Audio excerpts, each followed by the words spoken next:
지올린 민법 강의 16판 강의를 시작하기 전에 소개를 좀 하려고 1강이라고 하지 않고 영강이라고 했습니다.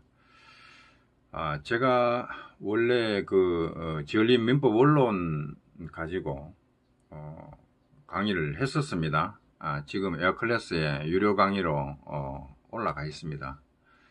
유료 강의로 올라가 있고 민법 원론에 있는 이론이든 판례든 다 묶어서 강의를 했기 때문에 민법의 기본 이론으로서의 강의는 그걸로 충분하다. 강의가 충분하다기보다 지올린 민법 원론만 보면 재산법의 민법 이론 조문 기본 판례는 충분히 탄탄하게 갖춰진다고 생각을 하기 때문에, 다만 거기에 이제 친족상속법이 빠져 있어 가지고 고민을 하다가 여기 지올린 민법 강의 여기 16판에 있는 친족상속법을 가지고 친상법 강의를 해 가지고 또 에어클래스에 올렸습니다. 그래서 세트를 갖추었습니다. 재산법은 지올린 민법 원론으로 하고 친상법은 지올린 민법 강의 16판 여기에 있는 이 강의로 다 만들었는데, 이제 그렇게 하면 민법 실력이 상당히 탄탄하죠. 탄탄한데 할 수 있는데, 이 문제가 하나 있은 게 이 강의 듣는 사람들 입장에서 민법 원론 책을 하나를 사고 또 별도로 민법 강의 두꺼운 책을 또 사야 된다는 부담이 있었습니다. 제가 볼 때는 큰 문제는 아니에요. 수험생의 경우에 공부를 하려면 민법 책 저도 많습니다. 민법책 판례집도 어차피 있어야 되고 이래저래 해가지고 책이 상당히 많이 들어가서 그렇게 큰 문제는 아니다. 책 두권 갖는 게 문제입니까? 그러나 그렇다 하더라도 이 두꺼운 책을 샀는데 이거를 친상법만 보고 그냥 판례는 여러분이 알아서 읽으세요 이렇게 하기가 조금 미안해 가지고 죄송스러워서 제가 판례 강의를 별도로 또 시작을 했습니다. 이 판례 강의라는 거는 에어클래스에 지금 A, B가 올라가 있는데, 민법 총칙 부분은 다 끝났고 물권법 한 40% 지점을 통과하고 있습니다. 그래서 이 판례 강의는 이제 지올린 민법 원론이란 민법 강의라는 책을 어차피 샀는데, 거기 있는 판례나 읽어보세요 하고 이제 그런데 도움이 되라고 판례 강의를 했습니다. 하고 있습니다. 지금 하고 있는데, 그러면 저는 이제 할 도리는 다 했다. 민법 원론 기본 이론 강의했고, 친상법 지올린 민법 강의 있는 걸로 했고, 이 재산법 책이 아깝다 하면은 판례 강의를 들어서 판례를 익힌데 그런 용도로 쓰면 될 거 아니냐. 이렇게 해서 제 할 도리는 다 했다고 생각이 듭니다. 그런데 일부 사람들이 민법 원론 안 사고 민법 강의만 사가지고 친상법 강의밖에 없고 판례 강의, 민법 기본 이론이 돼 있는 사람은 판례 강의만 들어도 충분합니다. 충분한데, 그래도 이제 왕년에 공부 좀 했는데 이 책으로 다시 시작하고 싶다라는 등 이런 분들이 계셔가지고 고민을 하다가 어차피 판례 강의는 이미 했으니까 이거 어쩔 수 없습니다. 그냥 가고, 그렇다면 이론 강의라는 부분을 하나 만들어 가지고 판례 강의와 중복되면 안 되지 않습니까? 그거 이미 다 했는데, 그래서 판례 강의에 했던 내용, 다시 말해서 판례는 다 제외해버리고, 판례가 아니고 제가 판례 강의에서 빼먹었던 이론적인 내용들, 그 부분만 추려서 강의로 보완하면, 이렇게 결합하든 저렇게 결합하든 이론과 판례는 다 돌아가는 겁니다. 그렇죠? 그래서 이 이론 강의를 한번 만들게 된 겁니다. 지금 그래서 이건 이론 강의입니다. 판례는 다 제외합니다. 그거 아셔야 돼요. 판례는 글쎄요, 제가 한두 개 찍어 볼 수 있을지는 몰라도 원칙적으로 판례는 안 보고 나머지 내용만 보고 갑니다. 그 다음에 이제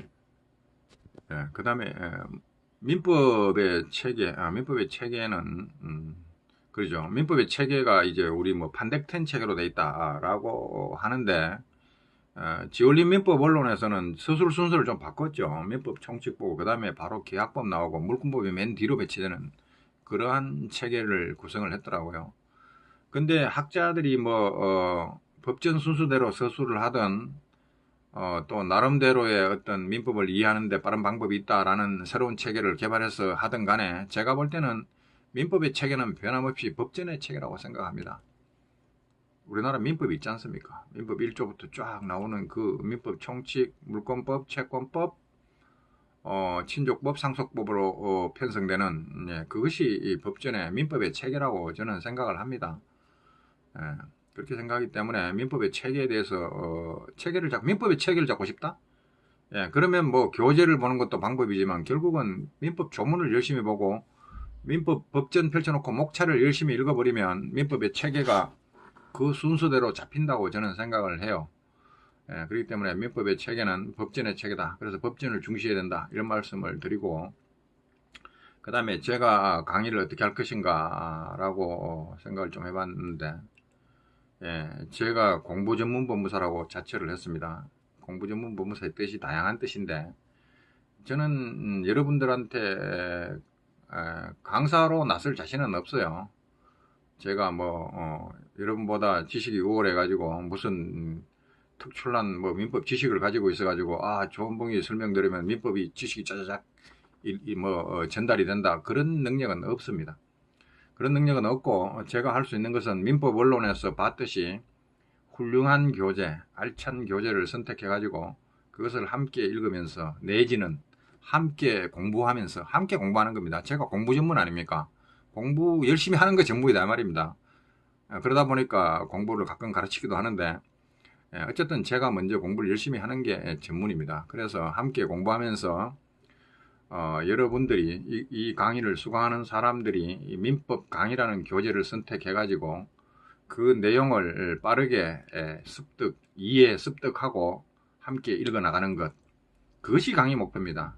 강의 왜 하냐? 여러분들이 민법 강의 책 이거 진도 맞춰서 빨리빨리 읽으라고요. 빨리빨리 읽고 설렁설렁 잊지 말고 야무지게 읽고 제대로 이해하고 하라고 제가 강의를 하는 겁니다.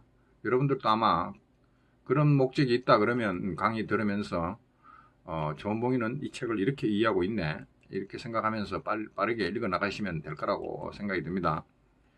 그렇게 하면 이 민법 실력이 쌓이는 겁니다. 그렇게 하면 민법 실력이 쌓이는 거고 강의만 들어가지고 민법 실력이 쌓이냐? 그거 안 되죠.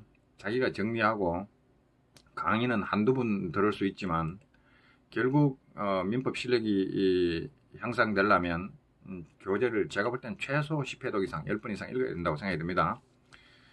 저는 23번을 읽었는데 지금 읽으면 이제 24번째 일나요. 24번째 이렇게 시작하는 건데